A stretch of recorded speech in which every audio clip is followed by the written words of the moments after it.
Kita seringkali menganggap bahwa kejahatan adalah sebuah pilihan yang diambil dengan sadar, sebuah garis lurus yang memisahkan antara si baik dan si jahat. Namun, jika kita menyelami mahakarya Francis Ford Coppola, The Godfather, kita akan menemukan sebuah realitas yang jauh lebih kelam dan kabur. Film ini bukan sekadar tentang baku tembak di sudut jalan New York atau bisikan rahasia di ruang gelap.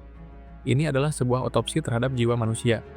Di pusatnya berdiri Michael Corleone, seorang pria yang barangkali adalah representasi paling jujur dari kegagalan manusia dalam mempertahankan moralitasnya di bawah tekanan eksistensial. Michael tidak muncul sebagai monster. Di awal narasi, ia adalah antitesis dari ayahnya, Vito Corleone. Ia adalah pahlawan perang yang kembali dengan seragam penuh medali, simbol dari nilai-nilai Amerika yang ideal. "It's my family, Kay, it's not me." Ucapnya dengan keyakinan yang hampir membuat kita percaya bahwa ia bisa lolos dari gravitasi sejarah keluarganya. Namun, disinilah letak fatalismenya. Kita melihat seorang pria yang mencoba melarikan diri dari takdir.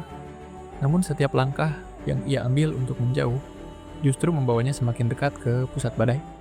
Mengapa seorang pria yang begitu cerdas, begitu terdidik, dan begitu mencintai kebebasan, akhirnya berakhir menjadi sosok yang lebih dingin dan kejam daripada ayahnya sendiri? Untuk memahaminya, kita harus berhenti melihat Michael sebagai penjahat, dan mulai melihatnya sebagai korban dari mekanisme psikologi yang sangat halus, namun mematikan. Psikologi sosial mengajarkan kita bahwa manusia bukanlah entitas yang berdiri sendiri. Kita adalah produk dari lingkungan yang membentuk kita. Dalam kasus Michael, lingkungannya adalah keluarga Corleone, sebuah struktur yang menuntut loyalitas absolut di atas segalanya. Kita bisa melihat fenomena in-group versus out-group bias bekerja dengan cara yang sangat ekstrim di sini. Bagi keluarga Corleone, dunia luar adalah hutan rimba yang penuh pengkhianatan. Moralitas mereka bersifat partikular, bukan universal. Mereka tidak membunuh karena mereka benci pada kemanusiaan. Mereka membunuh karena bagi mereka, hanya orang-orang di dalam lingkaran. Itulah yang benar-benar dianggap sebagai manusia. Saat Michael memutuskan untuk melindungi ayahnya di rumah sakit, itu adalah titik balik psikologis yang krusial. Dalam momen kesunyian di koridor rumah sakit yang remang-remang, Michael menyadari bahwa identitas individunya tidak cukup kuat untuk melawan identitas keluarganya.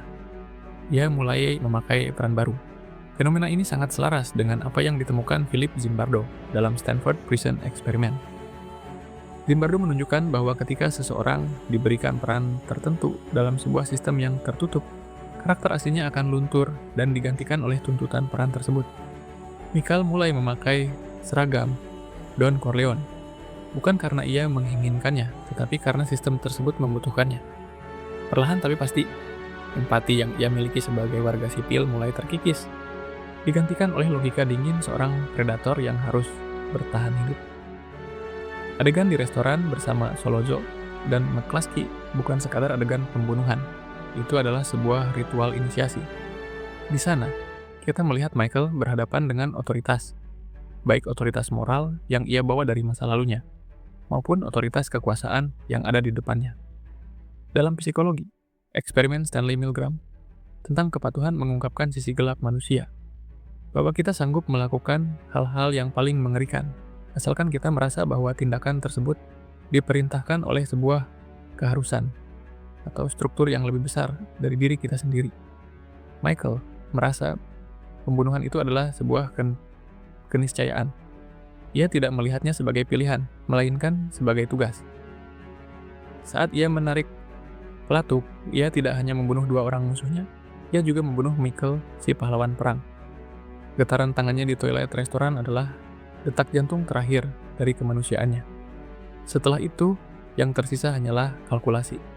Tekanan lingkungan ini menciptakan sebuah terowongan visi, di mana pilihan-pilihan moral lainnya menjadi tidak terlihat.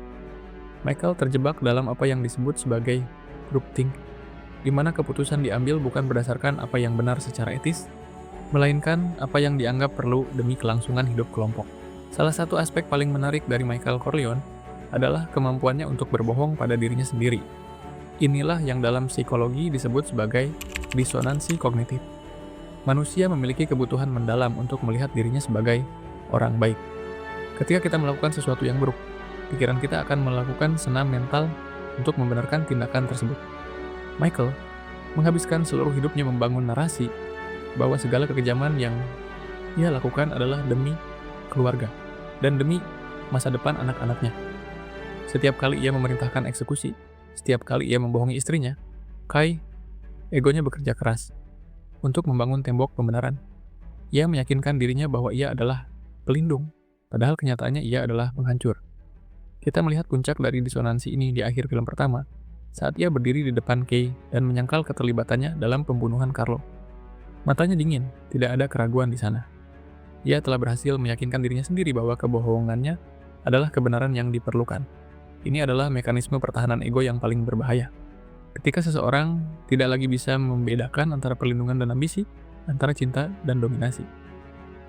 Seiring berjalannya narasi, terutama masuk ke film kedua, kita melihat bagaimana ego Michael berubah menjadi sesuatu yang sangat kaku dan terisolasi.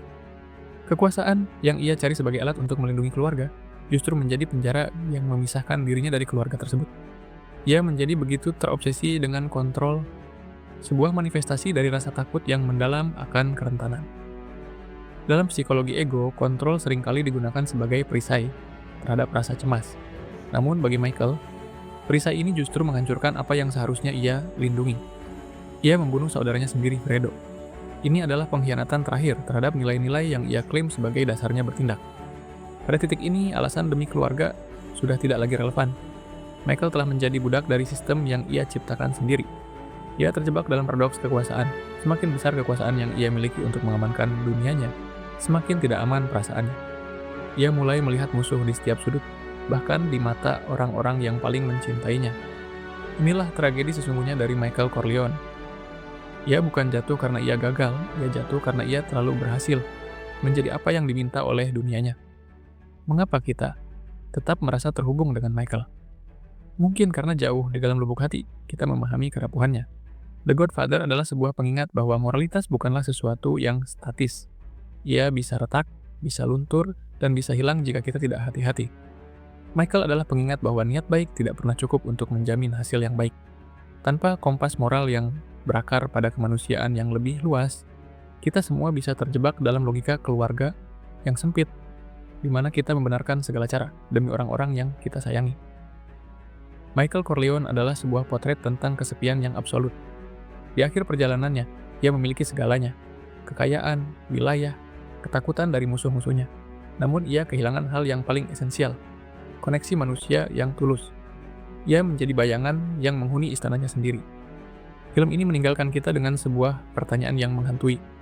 Apa gunanya memenangkan dunia jika kita harus kehilangan jiwa kita dalam prosesnya? Saat film berakhir dan kita melihat Michael tua duduk sendirian, dikelilingi oleh kesunyian yang mencekam, kita sadar bahwa hukuman Michael bukanlah kematian di tangan musuh. Hukumannya adalah hidup dengan dirinya sendiri. Hidup dengan ingatan tentang setiap nyawa yang ia ambil dan setiap hati yang ia hancurkan. Semuanya atas nama cinta yang salah arah. Tragedi Michael Corleone adalah tragedi kita semua saat kita mulai menukar prinsip dengan keamanan. Ini adalah pengingat yang pahit bahwa di balik kemegahan kekuasaan, seringkali hanya ada kekosongan yang tak bertepi. Michael tidak pernah benar-benar menjadi Godfather. Ia hanya menjadi seorang pria yang terlalu takut untuk menjadi manusia biasa. Dan akhirnya, ia kehilangan keduanya.